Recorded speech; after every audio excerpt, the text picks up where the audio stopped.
Evening again, vinyl community. Steve here. Um, 2 days on the trot. There's a fair few purchases to get through, and as I said, I don't like doing long videos, so they're going to be short videos. So without further ado, let's start with this batch. Again, purchased from Psychotron Records, my local store. Not all in the £1 bin. For example, this one album, King Crimson, in the Court of the Crimson King. The album to me that defined prog rock. This one cost me £10. It's not the greatest condition, but it's a copy that's on. Wait for it. Island Records, not pink label, but pink rim.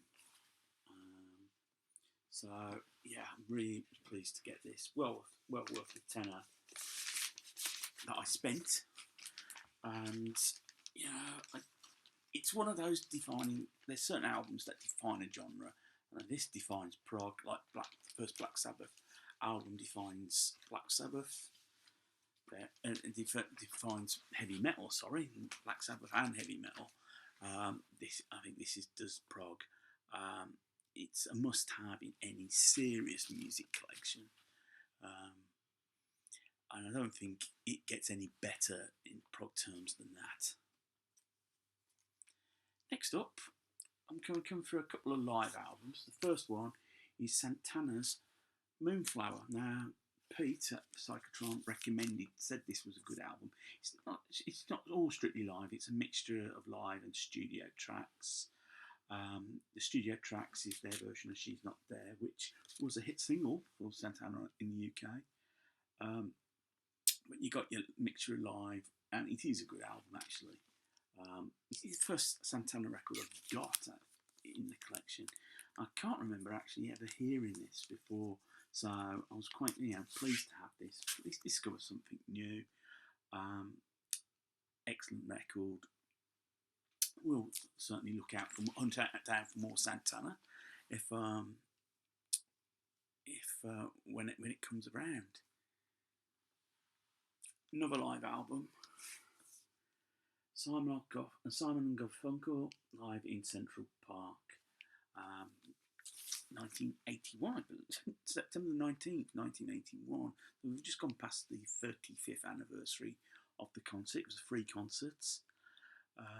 They got back together on stage for the first time in over a decade. I think they helped out during a presidential campaign, but seriously back together.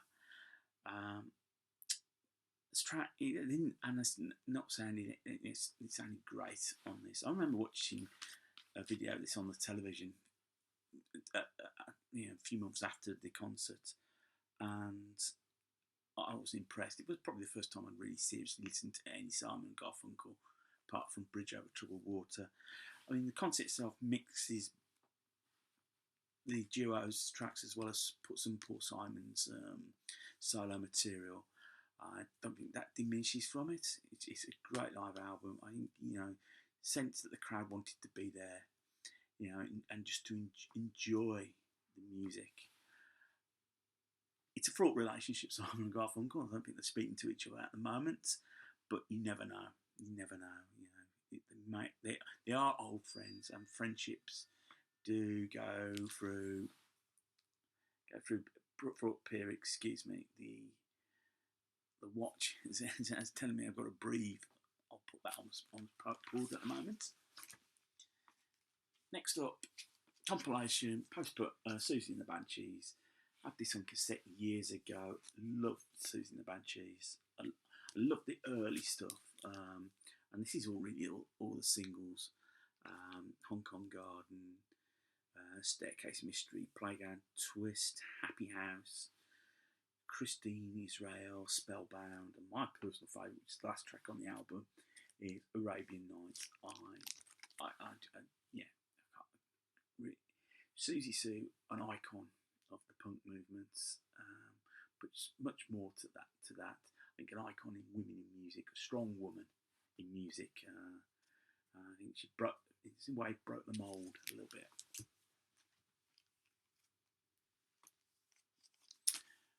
Sparks Propaganda, their second album on Ireland.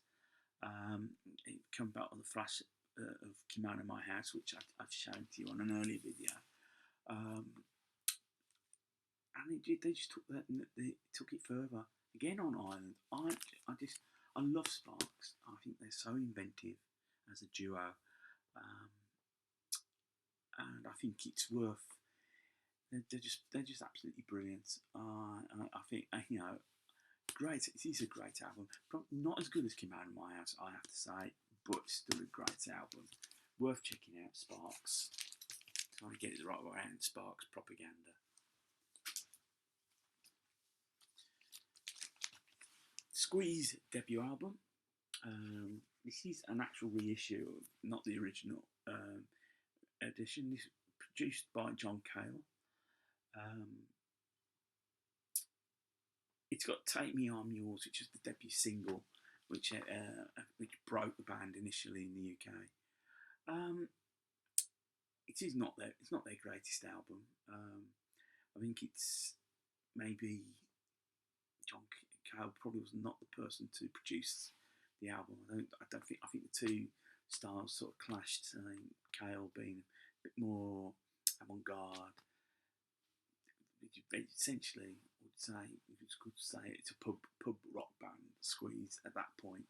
So, it's hit and miss. Still worth a listen though. I certainly would say pick up Squeeze, his first album. You might see it as Squeeze UK because of the Squeeze in America. Talking of Squeeze, I managed to pick up East Side Story, which is the band's fourth album, and it was the first album since the departure of Jules Holland, with Paul Carrack replacing. And you can sense with this album a maturing of Chris Difford and Glenn Tilbrook's writing. Yes, it's that love which is sort of like in the familiar vein of what people knew what Squeeze were about.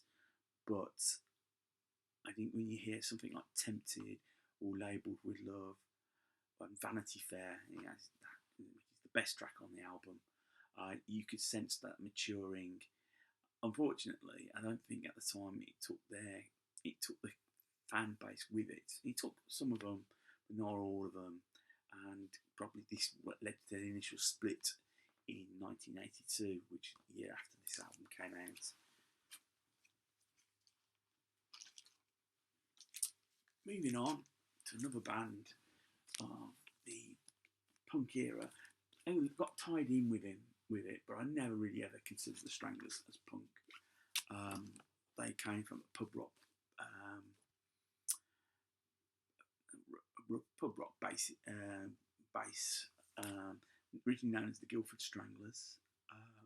Quite a very aggressive band, in your face. This is the debut album, Ratus Novekius. I think that's how you pronounce it. On here, you've got London Lady, Hanging Around, best track by far on the album. In fact, I consider that to be the best track Stranglers ever recorded. You got Peaches, and the debut single, Get a Grip on Yourself. It is a statement of intent.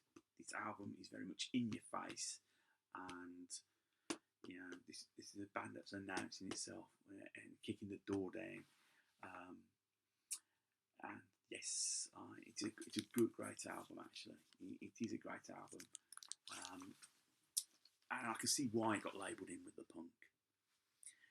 Final album in this batch, again, this is Stranglers. This is their live album, Live X Certificate. Now,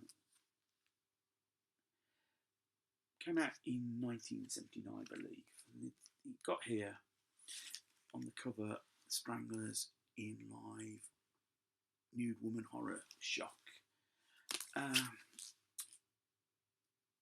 They released on their Black and White album a track called Nice and Sleazy, which was and they used to accompany that. Well, they used to get like a stripper come on stage to perform an act while their band played, and the band played I think it was a Rock Against Racism, some sort of benefit gig I think it was in Clapham, I think. It's a major park in London. I should have researched this better. And basically, they got a load of strippers came on while they performed Nice and Sleazy, and it kicked up a bit of a stink. And I think Rock Against Sexism was formed on the back of it. Stranglers, well, it's fair to say they were quite. It could, some of the lyrics could be quite I've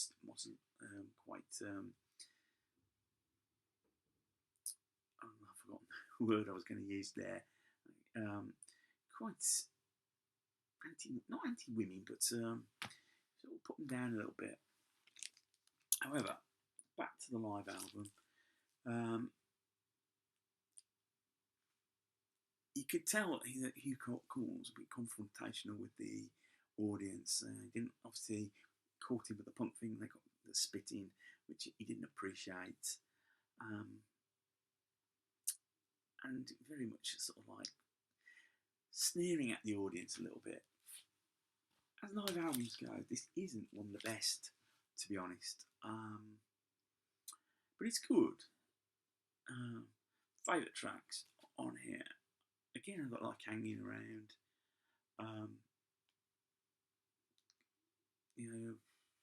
5 Minutes, which was a single of theirs, and Go Buddy Go. Yes, I don't think this live album sort of represents them, to be quite honest. But if you're a Stranglers fan, you've already got it, and it's worth checking out if you're getting into them. So this ends this little batch of records. Like I say, I'm going to do a few more quick ones, quick videos for you to enjoy. So if you've enjoyed it, great. Put some comments on. I'll reply to everybody. Click on subscribe. It only takes a couple of seconds. You don't have to watch them all. But apart from that, enjoy your evening. Keep listening to music and keep on smiling.